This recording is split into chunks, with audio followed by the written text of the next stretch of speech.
তার মানে দেখেন আওয়ামী লীগের আসলে ৭১ ছাড়া কোনো রাজনীতি নেই। আওয়ামী লীগের রাজনীতি আপনি দেখেছেন শেখ হাসিনা যখনই ক্ষেপ্ত বলা যে এক শব্দে তার ক্ষমতাচ্যুত হয়েছেন, সেটা হচ্ছে রাজাকারের বাচ্চা। মানে যখনই যেটা হবে হয়তো তুই রাজাকার বা রাজাকার শব্দের রাজনীতি, রাজাকারের বাচ্চা। এই রাজাকারের বাচ্চার কারণেই তো তার পতন হয়েছে, অনেকেই এটাকে বলে। তার মানে তাদের কাছে ৭১ ছাড়া আর কিছু নেই। কারণ এর পরবর্তী তারা যা করেছে, এর পরবর্তীতে তারা আপনি দেখেন স্বাধীনতার পরবর্তীতে স্বাধীনতা অর্জন হয়েছে কেন? যখন ৭০-এর নির্বাচনে যখন ক্ষমতা যার পাওয়ার দরকার তাকে যখন দিচ্ছিল না, তখন তো না, আমি আসছি যে ৭০-এর যখন নির্বাচনে যারা পাওয়ার কথা ক্ষমতা তাকে দিচ্ছিল না, তখনই কিন্তু ৭১-এর রেভলিউশনটা হয়েছে। কিন্তু এরপরে কি হয়েছে? ৭৫ গিয়ে বাকশাল তৈরি করলো, সব বন্ধ, নিজেকেও নিষিদ্ধ করে দিল, আওয়ামী লীগ নিজেকেও নিষিদ্ধ করে দিল, গণতন্ত্রকে তারা খেয়েছে। এমনকি এই শেখ মুজিবুর রহমান করেছেন, পরবর্তীতে ওনার মেয়ে এসে ১৭-১৮ বছর মানুষের কোনো অধিকারকে দেয় নাই, তখন কিন্তু মানুষ প্রতিবাদ জানিয়েছে। এই যে আপনি প্রোফাইল লাল করেছেন, আমরাও লাল করেছিলাম। কেন লাল করেছিলাম? প্রতিবাদ স্বরূপ। আমরা জানি লাল যারা করেছে অনেকেই, যেমন আপনি এই ছিল ওই টার্মিনাল স্কুলে লাল করেছিল, পরবর্তী তার ৫ কোটি টাকা একটা বাজেট ছিল, সেটাও বাতিল করে দেওয়া হয়েছে। তার মানে লাল করা তো সহজ ছিল না, কিন্তু তারা এখন এটাকে নিয়ে আসছে, এটা হচ্ছে কি বলে এই লাল বদর। তার মানে কি তারা সেই ৭১-এ আবার ফেরত নিয়ে আসছে। তো সুতরাং আমার মনে হয় এই ন্যারেটিভের পিছনে আমাদেরও কিছু দায় আছে।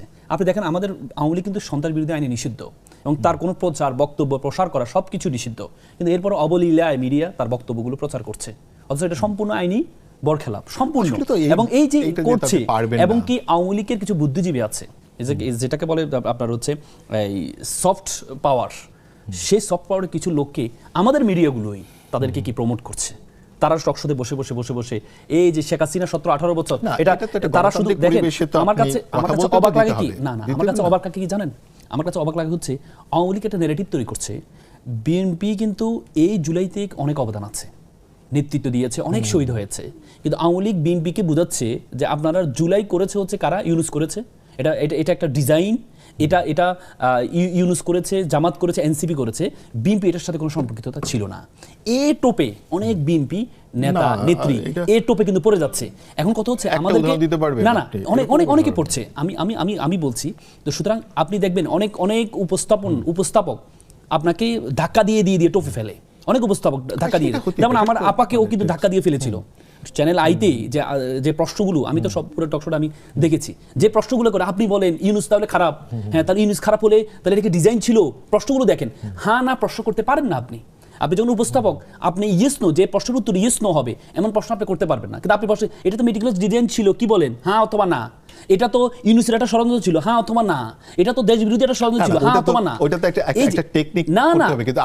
আপনি সহযোগিতা করেছে, সে সফটওয়্যার যদি আবার কার্যক্রম শুরু করে দেয়, আবার বাংলাদেশ শুরু করে দেয়, তাহলে আলটিমেটলি জুলাইটা লাল বদর হবে, এবং জুলাইয়ের পরবর্তীতে যে সরকার, নির্বাচিত সরকার, এই সরকারটাকে কদিন পরে বলবে এই সরকারেও হচ্ছে একটা ডিজাইনের অংশ হিসেবে বলবে। আপনি যেভাবে সেগমেন্ট করেছেন তা না, আমার মানে সোশ্যাল মিডিয়াতে মানে বিএনপি বলে আলাদা কিছু করা হচ্ছে না, সবাইকেই বলা হচ্ছে। আমরা আসলে একটা জায়গায় যাই, মানে সেটা শুধু মানে এমনকি আওয়ামী লীগের যে সন্তানেরা এই আন্দোলনে ছিল তাদেরকেও এতে রেহাই হচ্ছে না। আপনি দেখেছেন যুক্তরাষ্ট্র থেকে কেনার পেছনে কিনতে কোনো সমস্যা নেই, কিন্তু প্রশ্নটা তখন দাঁড়িয়েছে যখন আপনার দেখেছে আপনার যুক্তরাষ্ট্র থেকে সিঙ্গাপুরের যে মূল্য, সেটা থেকে প্রতি টনে প্রায় $24 বেশি, এবং কি যুক্তরাষ্ট্র থেকে কেনার পিছনে G2G মানে সরকার টু সরকার একটা চুক্তি আছে, এই চুক্তির কারণেই কিন্তু আপনার যুক্তরাষ্ট্র থেকে কিনতে হচ্ছে বেশি দামে। এখন কথা হচ্ছে আমাদের বর্তমান বাংলাদেশে আমরা মনে করি আমাদের যে বর্তমান সরকার আছে, সরকার কিন্তু একবারই বলেছে যে সবার আগে বাংলাদেশ। মানে আমাদের সরকারি দলের যারা ন্যারেটিভ তৈরি করে তাদের মধ্যে ব্যাপক হইচই শুরু হয়েছে যে এই ৭১ সালে একবার যুক্তরাষ্ট্রকে প্রভু মনেছে, এখনও আবার যুক্তরাষ্ট্রকে পরীক্ষিত। কিন্তু ব্যাপারটা হচ্ছে এই যে দেখেন আমাদের জামাতের আমিরের যে বক্তব্যটা, উনি কিন্তু বলেছেন একটা পরীক্ষিত বন্ধু, তার মানে উনি বলেন না একমাত্র পরীক্ষিত বন্ধু। আমাদের কিন্তু আমরা যখন ন্যারেটিভ বিল্ড আপ করি তখন একমাত্র, একটা, প্রত্যয়, এগুলো কিন্তু খুব গুরুত্বপূর্ণ বিষয়। আপনি যখন বলবেন একটা পরীক্ষিত বন্ধু, তার মানে আমাদের আরও পরীক্ষিত বন্ধু আছে। আপনি যখন বলবেন একমাত্র পরীক্ষিত বন্ধু, তখন তো একমাত্রই হয়ে যায়। তাহলে যুক্তরাষ্ট্র যদি ৭১-এর বিরোধিতা করেছে, চায়নাও তো আমাদের ৭১-এর বিরোধিতা করেছে, চায়না ৭১-এর বিরোধিতা করছে, তাহলে যখন আমাদের প্রধানমন্ত্রী চায়না সফরে গিয়েছেন তখন কিন্তু কেউ প্রশ্ন তোলেন নাই যে চায়না ৭১-এর বিরোধিতা করেছেন, তো সুতরাং চায়না আপনার সফরে গিয়ে আপনি চায়নাকে ৭১-কে আপনি পিছনে ফেলে দিলেন। তার মানে একই টাইম আমাদের প্রধানমন্ত্রী কিন্তু বলেছেন যে যুক্তরাষ্ট্র হচ্ছে আমাদের অকৃত্রিম বন্ধু, যেটা কোনো তুলনা হয় না, এবং কি যেটার স্বার্থবিহীন বন্ধু বলেছেন। কিন্তু আমাদের প্রধানমন্ত্রীর বক্তব্যটা মানুষের কাছে খুব নেগেটিভ হলো না, কিন্তু জামাতের আমির যখন বলেছে একটা পরীক্ষিত বন্ধু, জামাতের আমির দেখেন, জামাতের আমির কিন্তু বলেন না যে পরীক্ষিত প্রভু। এর আগে আমরা দেখেছি আমাদের দেশের পরীক্ষিত প্রভু ছিল, যে একমাত্র পরীক্ষিত প্রভু ছিল, কিন্তু এখন কিন্তু পরীক্ষিত প্রভু বলতে এই নেই আমাদের। উনি বলেছেন যে এটা আমাদের একটা পরীক্ষিত বন্ধু। আপনি জানেন এই যে আমরা যে এখন G2G আমাদের সাথে আছে, সরকার টু সরকার যে চুক্তির কারণে কিন্তু আমরা $24 বেশি দিয়ে সিঙ্গাপুর থেকে আমরা না কিনে আমরা কিনছি কার থেকে? যুক্তরাষ্ট্র থেকে কিনেছি। তার মানে কি আমরা কি এখন কি আপনি যদি আমাকে বলেন যে যুক্তরাষ্ট্রকে আমরা প্রভু মানছি? যুক্তরাষ্ট্রের প্রেসক্রিপশন আপনি দেখেছেন যুক্তরাষ্ট্র $20 কেনাই না, ট্রান্সপোর্টেশন ফি মানে কস্ট অনেক বেশি। এবং কি আপনি দেখেন যখন প্রথম আমাদের যে বর্তমানে পররাষ্ট্রমন্ত্রী আছে, এই পররাষ্ট্রমন্ত্রী কিন্তু যুক্তরাষ্ট্র নাগরিক নিয়ে প্রথম কিন্তু আমরা জানতাম না, এটা প্রথম উত্তোলন করেছে অন্তর্বর্তীকালীন সরকারের সময় যখন ওনাকে প্রতিরক্ষা উপদেষ্টা বানানো হয়েছে। তখন আমাদের যে আজকে বর্তমান সরকারি দল ওনারাই বলেছেন যে ভিনদেশের, আমাদের বর্তমান স্বরাষ্ট্রমন্ত্রী নিজে বলেছেন যে ভিনদেশের একটা নাগরিক হয়ে আমাদের দেশের প্রতিরক্ষা চালাবে, এটা কখনো দেশের স্বার্থ হওয়া ঠিক না। কিন্তু সেই লোকটি যখন সরকারের পরবর্তীতে যখন উনি আমাদের পররাষ্ট্রমন্ত্রী হয়ে যায়, তখন কিন্তু আমরা কিন্তু ওই যে আগে যে ন্যারেটিভে আমরা ছিলাম, সেই ন্যারেটিভের জায়গায় ওই যে আপনি যে বললেন বিচার মানি তাল গাছ আমার, তার মানে তখন উনি দুষ্ট ছিল। বিরোধী দল যদি কোনো সমস্যায় পড়ে, যে কোনো জায়গায় যদি সমস্যায় পড়ে, তাহলে দুইজনই পড়বে, কারণ দুইজনই কিন্তু আপনার ফ্যাসিস্ট আন্দোলনে একসাথে কাজ করেছে, যার যার জায়গা থেকে কাজটা কিন্তু একসাথেই করেছে। এবং বিভিন্ন কথা যে বাজারে যে কথাগুলো আসে, আমি সব কথা সত্য বলবো না, যদি সত্য মিথ্যা ধরে বলা হয় তাহলে সবাইকেই কিন্তু সবার গায়ের মধ্যে কিন্তু সমস্যা আছে, তাতে কাউকে ক্ষমা করে খাতির করে কেউ কাউকে বলবে না। তো সেই জায়গাতে আমি বলতে চাই যে সম্পর্ক থাকা তো খারাপ কিছু না। রাষ্ট্রের জন্য সরকারি দল বিরোধী দলের যে কারোরই সম্পর্ক অন্যান্য রাষ্ট্রের সাথে থাকলে এই জিও পলিটিক্সের জামানায় যার যত ভালো সম্পর্ক থাকবে সে তত গেইন করবে, সেই দেশ তত ডেভেলপ করবে। আমার প্রশ্ন যে যেমন ধরেন যে মানে এটা দারুণ ঐক্য, মানে বাংলাদেশে আমরা এটা আগে কখনো দেখিনি যে সরকারি দল বিরোধী দল সবাই মিলে এই যে আমেরিকার যে 250 বছরের যে সেলিব্রেশন হলো, সেলিব্রেশনটাকে আমি এখানে এটুকু বলতে চাই যে সেলিব্রেশনটা হলো সরকার করেছে। দক্ষিণ প্লাজা তো এটা তো সংসদের ভেতরে না, সংসদের বাইরে সরকারের করেছে নাকি? মানে আসলে কি সরকার বা বিরোধী দল যেটাই বলেন না কেন হয়তো এরকম কোনো গুরুত্ব দেয় নাই। দক্ষিণ প্লাজা বাইরে হিসেবে হয়তো করেছে, এটা তো আর ভেতরে করে নাই।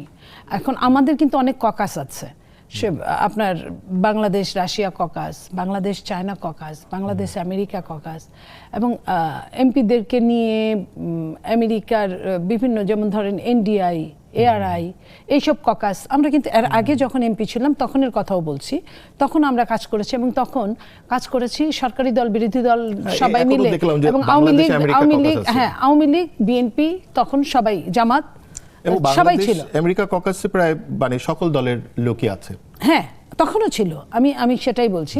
তো সেই ককাস করতে তো দোষের কিছু না, আমরা অনেক ককাসই করি। আমি যেমন ধরেন PGA নামে একটা ককাস ছিল, কিন্তু আমরা কখনো দক্ষিণ প্লাজাতে আপনার অন্য দেশের ফ্ল্যাগ তুলে এই ধরনের প্রোগ্রাম আমরা দেখিনি। দেখেছে কি? আমরা এরকম আমি দেখিনি, বাট যেটা দেখিনি বলে দেখা যাবে না এমনও কিছু না। আর এটা করাতে এমন একটা দেশের আপনার স্বাধীনতা দিবস উদযাপন করেছে, সেই উপলক্ষে একটা মিটিং সেখানে বাইরেই করেছে, বাইরে করেছে। এটা কি যেমন ধরেন প্যান্ডেলটা নিয়ে অন্য জায়গায়ও করলে পারতো, অন্য জায়গায় এর আগে যে হয় নাই তা না, হয়েছে, কিন্তু সংসদে করেছে। এটা অন্য জায়গার মতো করে জিজ্ঞেস করি যে বেশি সাহেব, আপনার কি মনে হয় যে হোয়াইট হাউস, এটা সোশ্যাল মিডিয়াতে প্রচুর এই প্রশ্নটা চলছে, হোয়াইট হাউস বা ধরেন স্ট্যাচু অফ লিবার্টি যেই আইল্যান্ডে, ওইখানে গিয়ে কি আসলে আমরা বাংলাদেশের স্বাধীনতা দিবস পালন করতে পারবো ফ্ল্যাগ তুলে? দেখেন, প্রথম কথা হচ্ছে যে প্রোগ্রামটা করেছে যুক্তরাষ্ট্র আমাদের সংসদের যে দক্ষিণ প্লাজায়, এটার কিন্তু একটা ব্যাখ্যা আপনি দেখেন, এই যে দক্ষিণ প্লাজা আমাদের এই যে সংসদটা, এটার কিন্তু যিনি নির্মাতা, যিনি স্থপতি, তিনি লুই আই গান, উনি কিন্তু যুক্তরাষ্ট্রের নাগরিক। যুক্তরাষ্ট্রের পক্ষ থেকে এমন একটা করা হয়েছে, অ্যাড্রেস করা হয়েছে যে যেহেতু আমাদের নাগরিক, হ্যাঁ এই জন্য এটা আমরা অনেক জায়গা থেকে ব্যাখ্যা শুনেছি আর কি, যেহেতু উনি যুক্তরাষ্ট্রের নাগরিক, এই জন্য স্থাপত্যটা সুন্দর করে তাদের নাগরিকের স্মরণ করা, সব মিলে হচ্ছে তাদের 250 বছর। এটা দেখেন, এটাতে আমি যতটুকু দেখেছি সবচেয়ে বেশি সমালোচনা করছে বাম যারা আছে, তারা বাম রাজনীতি করে বাংলাদেশে, তারা বামপন্থী সংসদও তো ছিলেন। হ্যাঁ, বামপন্থীরা সমালোচনা করেছেন। সমালোচনার পেছনে তারা যে মূল কারণ বলছেন, তাদের যে ব্যাখ্যাগুলো আমরা ছিল, এবং কি তারা যে ব্যাখ্যাটা দিচ্ছেন, হচ্ছে তারা 1971 সালের ভূমিকা নিয়ে, তারা 1971 সালে আমাদের স্বাধীনতার বিরুদ্ধে ছিল। তো সুতরাং এখন তারা দেখেন, পৃথিবীতে পররাষ্ট্রনীতিতে চিরস্থায়ী বন্ধু, চিরস্থায়ী শত্রু বলতে কোনো শব্দ নাই। যে জাপান হিরোশিমা নাগাসাকি আমেরিকা কি করেছে, আজকে জাপান হচ্ছে আমেরিকার সবচেয়ে প্রকৃত বন্ধু, অকৃত্রিম বন্ধু। আজকে এক সময় আফগানিস্তান, ভারত আমাদেরকে সবসময় বলতো যে বাংলা হবে আফগান, মানে আফগান হওয়াটা এটা একটা বড় ভয়ঙ্কর জিনিস ছিল। সে ভারত এখন আফগানিস্তানের সাথে, আমি আসছি মনে হয়, সে ভারত এখন আফগানিস্তানের সাথে একসাথে কাজ করে পাকিস্তানের বিরুদ্ধে দাঁড়িয়েছে। তার মানে আপনি যদি চিরস্থায়ী বন্ধু, চিরস্থায়ী শত্রু চিন্তা করেন, তাহলে আপনি দেশ চালাতে পারবেন না। আমাদের কিন্তু পররাষ্ট্রনীতি একটা আছে, কারোর সাথে বৈরিতা নয়, সবার সাথে বন্ধুত্ব। এখন কথা হচ্ছে এই প্রপোজাল যদি চায়নাও করে, চায়না হয়তো কোনো এক ব্যাখ্যা দিতে হবে। যেমন আমেরিকা যে ব্যাখ্যা দিয়েছে যে লুইকাই উইনা আমাদের আমেরিকার নাগরিক, এই জন্য তার একটা ব্যাখ্যা তাদের পক্ষ থেকে দেওয়া হয়েছে, কিন্তু চায়না তো সেই ব্যাখ্যা দিতে পারবে না। এখন চায়না যদি ক্লেম করে বা চায়না যদি চায় করতে, আমরা তো সেটা, রাষ্ট্রের তো কিছু স্পেস থাকে তার অর্জন, স্বাধীনতা অর্জন, এবং তার মধ্যে থেকে নির্বাপা সেরকম কিছু সেক্রেট প্লেস তৈরি হয় না। সেটা যদি না, আমি মানু ভাই, আমি সেটা যদি সংসদের ভিতরে, মানু ভাই, সেটা যদি আপনি জানেন, আমাদের দক্ষিণ প্লাজা বলেন, আমাদের সংসদের বাইরে কিন্তু প্রচুর অনুষ্ঠানও হয়, অনেক জায়গায় হয়, কিন্তু যদি সংসদের ভিতরে যদি এমন কিছু হতো, তাহলে এটাকে বড়ভাবে সমালোচনা করা যেত। আরেকটা জিনিস জানার, মানে আরো একটা প্রশ্ন দেখলাম ঘুরছে, আমি সোশ্যাল মিডিয়া থেকে প্রশ্নটা মানে পিক করেছি নীলুফাপা। যেমন ধরেন যে এখানে তো আমেরিকার শুধু অ্যাম্বাসেডর মহোদয় ছিলেন, কিন্তু আমরা যদি বলি যে আমাদের মানে রাষ্ট্রের অনেক বড় বড় মানুষ, এমনকি সংসদ সদস্যরাও তো অনেক মানে ইন টার্মস অফ পজিশন এরা অনেক বড় থাকেন। তো এতজন শুধুমাত্র একজন অ্যাম্বাসেডারের সাথে, মানে আমেরিকাতে কোনো মন্ত্রী বা আরও কেউ বড় কেউ আসলেন না, শুধু একজন অ্যাম্বাসেডারের সাথে এতজন মানুষ লাইন দিয়ে দাঁড়ায় গেলেন পুরো ককাসের, এবং আমাদের ডেপুটি স্পিকার সহ, মানে এটা নিয়ে এক ধরনের কথা দেখলাম আমি। না, আমি এখানে এটা বলতে চাই যে এক দেশের স্বাধীনতাকে যদি অন্য দেশ সম্মান করতেই পারে। পৃথিবীর সব দেশের স্বাধীনতার প্রতি আমাদের সম্মান আছে, সবার থাকা উচিত। তো সেইখানে সম্মান করে যদি আপনার এমপি মহোদয়দেরকে দাওয়াত করেছে, আমি নিজেও দাওয়াত পেয়েছি, বাট আমি হয়তো ঢাকায় থাকলে আমিও যেতাম কিনা। হ্যাঁ, অর্গানাইজার কারা? অর্গানাইজারটা হচ্ছে ওই ককাস, তার মানে সরকার, মানে সংসদের ওরকম ককাসটা আসলে সংসদের উপরে তো, এটা পিছনে ডিল করে। আমি আরেকটা কথা বলি, বিভিন্ন এনজিও গুলো কিন্তু ককাস করে, এনজিওরাও সেই ককাসে কিন্তু সংসদ সদস্যদেরও রাখে, তার বাইরের লোকও চাইলে রাখতে পারে। এখানে কোনো এনজিওর নাম দেখিনি। আর ককাসে যে সদস্যদের দেখেছি, সরকারি দল বিরোধী দল সকল এমপি এবং ইশারা আছে, এবং একজন বর্ষিয়ান নেতা ওইটার প্রধান সরকারি দলের। আমি ভুলে গেছি কার্ডটার ব্যাপারে, আমি পড়েছি আমার জায়গা থেকে। ঠিক আছে, আমরা এখানে আসবো, একটা ছোট বিরতি নেই, কারণ হচ্ছে যে আমরা একটা ছোট্ট বিরতি নিচ্ছি, আমাদের সাথেই থাকুন, দেখতে থাকুন পুষ্টি নিবেদিত চলমান। ফিরে এলাম আবার পুষ্টি নিবেদিত চলমানে। আমরা আলাপটা যেখানে নিচ্ছিলাম, সেই আলাপটাকে একটু ঘুরিয়ে নিচ্ছি এখন, কারণ আমাদের ঢাকা শহরে এখন মানে আমরা রাস্তা বা ফুটপাত ব্যবহারই করতে পারছি না, হাঁটতে পারছি না, এখানে অনেক হকারে ভরে গেছে। এখন হকার তো আসবেই, মানুষ জীবনের তাগাদায় এত দূর আসবেই, কিন্তু কথা হচ্ছে যে একটা নগর আসলে ব্যবহার অযোগ্য হয়ে পড়ছে একই সাথে। এর ক্ষেত্রে একটা চমৎকার আমরা প্রতিবাদ দেখেছি সোহানী সিফার, মানে ফুটপাতের যে এই প্রতিবাদ, ভাতের হোটেলের যে প্রতিবাদ, এবং সে সেখানে দাবি করেছে যে আপনার যেহেতু বাংলাদেশের মানে ঢাকার গুরুত্বপূর্ণ স্থাপনা যেমন মেট্রো স্টেশন, সব জায়গাতেই হকার বসতে পারে, তাহলে সে কেন সচিবালয়ের সামনে ভাত বিক্রি করতে পারবে না? এটা হচ্ছে প্রতিবাদ হিসেবে সে করেছে। এটাকে আসলে আপা কিভাবে দেখেন? আমি তার প্রতিবাদকে সম্মান জানাই, এই কারণে যে সে প্রতীকী হিসেবে গিয়েছে যে সচিবালয় একটা ব্যস্ততম একটা জায়গা, শুধু ব্যস্ত না, সমগ্র বাংলাদেশ নিয়ে যার কাজ, সেখানে করলে কেমন লাগে, এবং সেখানে সব নীতি নির্ধারকরা বসেন, তাদের যাতে মানে বোধগম্য হয় সেই কারণটার জন্য সেটা করেছে, আমার যদি ভুল না হয়।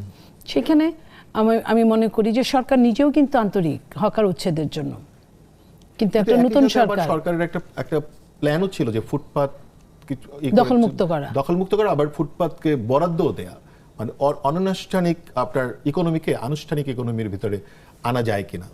সেটা যে ফুটপাতগুলো বড় সেই হিসাব বিবেচনা করে এক্সটেনশন জায়গা থাকলে ফুটপাতের জায়গা ধরে এক্সটেনশন জায়গায় সেটা করলে সেটা একটা ঠিক আছে, কিন্তু শুধুমাত্র ফুটপাত লাইক আপনি একমাত্র মঙ্গলবার ছাড়া, আমি যেহেতু ওই এরিয়ায় থাকি, নিউ মার্কেটের উপর দিয়ে যাওয়াটা একদম সিরিয়াস একটা হেঁটে কেউ যেতে পারে না, মানে খারাপ অবস্থা। এমনকি বাচ্চারা স্কুলে গাড়িতে যেতে গেলে পারে না ওখানে হেঁটে। আধা ঘন্টার উপরে থাকতে হয় ওইভাবে। শুধু মঙ্গলবারটা যেহেতু তাদের সাপ্তাহিক ছুটির দিন, তাও বাইরে পসরা নিয়ে বসে তারা, ছুটির দিনও সব দোকানগুলো বন্ধ থাকে কিন্তু বাইরে হকাররা বসে। তো এই জায়গা থেকে হকার যদি উচ্ছেদ সব জায়গা থেকে না করা হয়, ঢাকা তো এমনিই পৃথিবীর শ্রেষ্ঠতম দূষিত জায়গা, পৃথিবীর শ্রেষ্ঠতম অবাসযোগ্য জায়গা। এই অবাসযোগ্য জায়গাকে আরো অবাসযোগ্য করার জন্য যে হকাররা এবং আরেকটা ব্যাটারি চালিত রিক্সা, তারা যে কাজগুলো করছে ভয়াবহ। আপনার প্রতি মুহূর্তে যে প্রত্যেকটা মানুষের যে সমস্যা হচ্ছে, আমাদের মাননীয় প্রধানমন্ত্রী নিজে ট্রাফিকে বসে থাকেন ঘন্টার পর ঘন্টা, বসে উনি অফিস করছেন। তা এই জায়গাটা থেকে না সরলে সরকার যে কতটা আন্তরিক, উনার ট্রাফিকে বসে থাকা দেখেই বোঝা যায়। উনি এটা নিয়ে কাজ করছেন বলেই কিন্তু উনি নিজে এখানে সাফার করছেন। তো সেই জায়গায় আমি বলতে চাই যে তার প্রতি কি শুধু ব্যবসার traffic জন্য তাকে ধন্যবাদ। শুধু না আপা, বহু মানুষ হাত পা ভেঙেছে, হাত পা হারিয়েছে এই ব্যাটারি রিক্সা চড়ে, ব্যাটারি অনেক রিকশা অ্যাক্সিডেন্ট হয়। চড়ে। আর প্রত্যেকটা মানুষ যারা গাড়ি চালায়, ভয়াবহতার প্রতিটা জন্য। মুহূর্তে প্রতিটা সেকেন্ড আপনার এটা অ্যালার্ট থাকতে হয় যে ওই রিক্সাগুলো লাগলো, ওটা হলো লোহার রিক্সা, ওই রিক্সাগুলো রাখলে বর্তমান যুগের যে গাড়ি তার অবস্থার কোনো অবস্থা থাকে না। আর তারা কাউকে মানুষই মনে করে না, গাড়িদেরকে তো কিছুই মনে করে না, তারা যাচ্ছে তো যাচ্ছে। আর রিক্সা যত না মানুষ ঢুকবে তার চেয়ে অনেক বড়। আপনার একটা ছোট কার যতটুক জায়গা নেয়, ওই রিক্সা তার চেয়েও বেশি জায়গা নেয়। এটা আসলে বোঝাই যায় আপা, আপনি যে একদম রাস্তা থেকে মানে রাজনীতি করতে করতে এই পর্যন্ত এসেছেন এবং সোহানী সিফার এটাকে আপনি সম্মান জানালেন, এই জন্য আপনাকে ধন্যবাদ। আমি এই ব্যাপারে মানে আমাদের ব্যারিস্টার আল মামুন রাসেল, আপনার কোনো মতামত আপনি দিতে চান কিনা? দেখেন, সোহানী সোফা যে প্রতিবাদটা জানিয়েছে, এটাকে বলে মানে আন্তর্জাতিকভাবে এটা কিন্তু খুব মানে একটা মানে প্রশংসনীয় প্রতিবাদের মধ্যে একটা, এটাকে বলে প্রতীকী। পারফরমেন্স